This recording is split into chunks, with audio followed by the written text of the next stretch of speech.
मैं देवों के देव महादेव के चरणों में प्रणाम करती हूँ। मैं गौरी पार्वती माता के चरणों में प्रणाम करती हूँ। मैं कार्तिक गणेश दोनों भैया के चरणों में प्रणाम करती हूँ।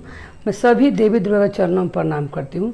जितने गुरु भाई बहन हैं लोग हैं उनको मैं प्रणाम करती हूँ। आज मैं महादेव का कथा सुनाने वाली हूँ। एक गांव में एक सलोनी नाम की एक गुरु बहन रहती थी। सब रोज़ पूजा करने महादेव के मंदिर में सलोनी जाया करती थी। जब रोज़ पूजा करने जाया करती महादेव के मंदिर में तो सब कोई महादेव से सब कुछ मांगे बैठ के, और वो महादेव से खाली यही विनती करे कि हे महादेव हमको सुंदर पतोह दीजिएगा, हे महादेव हमको सुंदर पतोह दीजिएगा। वो बैठ के महादेव से 10 मिनट ही विनती करे रोज़ कि मेरा सुंदर पतोह दीजिएगा। जैसे जैसे उनका लड़का मैंने सियाना होने लगा सलोनी का, और उसे महादेव से टाइम बढ़ाते 10 मिनट से 15 मिनट से 20 मिनट, और रोज़ महादेव से यही विनती करे। अब ऐसे करते करते वो 1 घंटा में महादेव से यही विनती करे कि वो सिर्फ सुंदर पतोह दीजिएगा। इतना उनका सुंदर पतोह का सलोनी का लालसा था। तो एक गुरु बहन थी बगल में, तो कहें कि आप इतना देरी बैठ के क्या महादेव से मांगते हैं, सब लोग पूजा करके हट जाता है, आप बैठे रहते हैं। तो कहती हैं कि हम महादेव से कुछ नहीं मांगते हैं, हम महादेव से सुंदरी पतोह मांगते हैं कि हमको सुंदर पतोह मिले। तो लोग बोलते हैं गुरु बहन कि तो महादेव सबके जो लिखा हो तो देवे करेंगे, महादेव पूरा करवे करेंगे। तो बोलती है कि इससे क्या, मगर हम मांगते हैं महादेव से।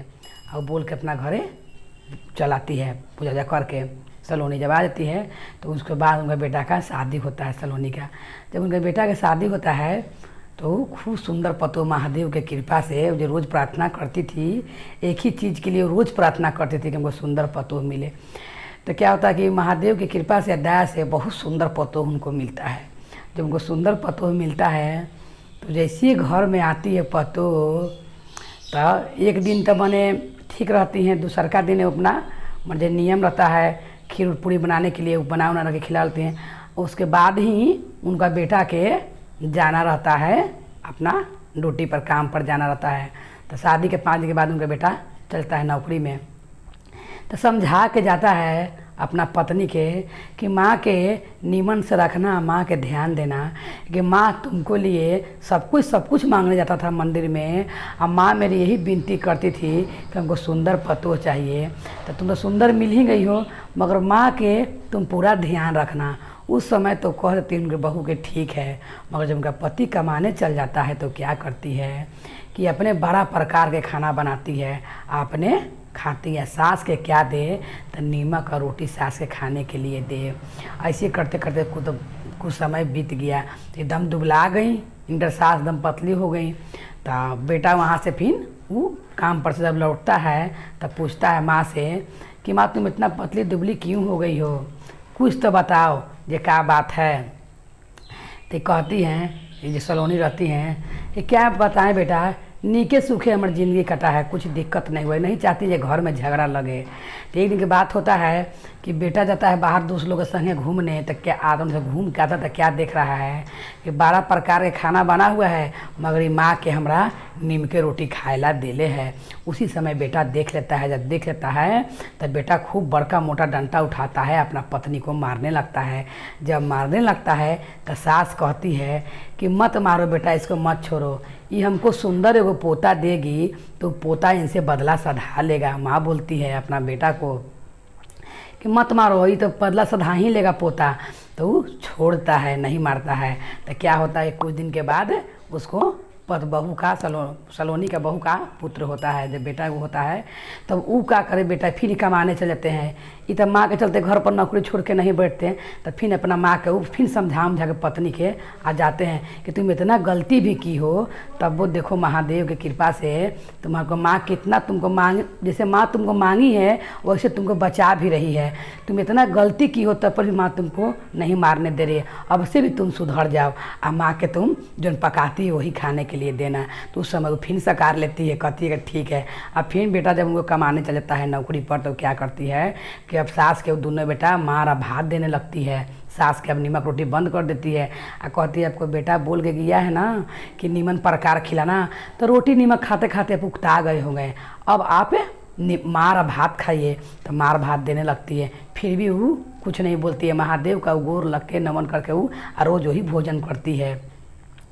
तो क्या होता है, जब सलोनी के बहू का बेटा होता है तो क्या देखता है कि माँ मेरी, उनका बेटा पोता बढ़ने लगता है, तो क्या देखता है पोता कि माँ मेरी खाना बनाती है हर प्रकार का, तो हमको भी खिलाती है, अपने भी खाती है, और दादी का ही मार भात देती है। तो ये कटोरा रख रहती है उनकी बहू, अपने सब खाए नीमन बर्तन में टूट ही कटोरा मुसाज के खाना देती थी। तो उनका पोतवा रोज़ ही बात के ध्यान करता था कि हमारे दादी के ही टूटल कटोरा में खाना देती है, मार भात देती है। और जब खाना खिलाने के टाइम आवे ना अपना सास के, तब अपना बेटा के खेलने के लिए भेज दे।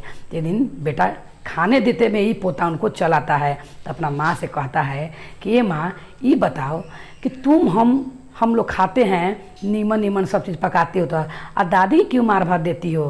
तो क्या कहती है अपना पोता अपना बेटा से, सलोनी के बहू, कि दादी नहीं खा सकती है तेल मसाला सब्जी, इसीलिए हम उनको यही देते हैं, दादी का तबीयत खराब हो जाएगा। तो जब उनका बेटा जो रहता है पोता, वो जाता है जब खेलने, तो पूछता है अपना दूसरा दोस्त से कि बताओ कि तुम्हारी भी दादी खाली मार भात खाती हैं? मेरी दादी तो खाली मार भात खाती हैं। तो उनका दोस्त लोग बोलता है कि नहीं, सब कुछ मेरी दादी खाती हैं। तब इसको समझ में आ जाता है कि माँ हमसे झूठ बोल रही है। तो क्या करता है कि बूढ़ी की तबीयत बने, रोज़ रोज़ नीमक रोटी नीमक भात खिला से बूढ़ी की तबीयत एकदम गड़बड़ा जाता है, और बूढ़ी मर जाती हैं।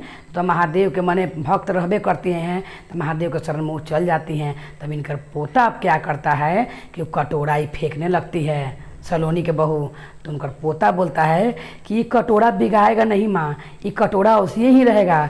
अब तुम जब बूढ़ी होगी तब मेरी पत्नी आएगी, तो इसी कटोरा में तुमको मार भात खाने के लिए मिलेगा। तब उसको कहती, तब उसको ज्ञान खोजता है, जानती है कि अब तो सब मेरा बेटा देख लिया। तो अपना बेटा से कहती है कि नहीं, दादी के संगे जाएगा। तो कहता है कि नहीं, ये कटोरा नहीं बिगाएगा, ये इसी रहेगा।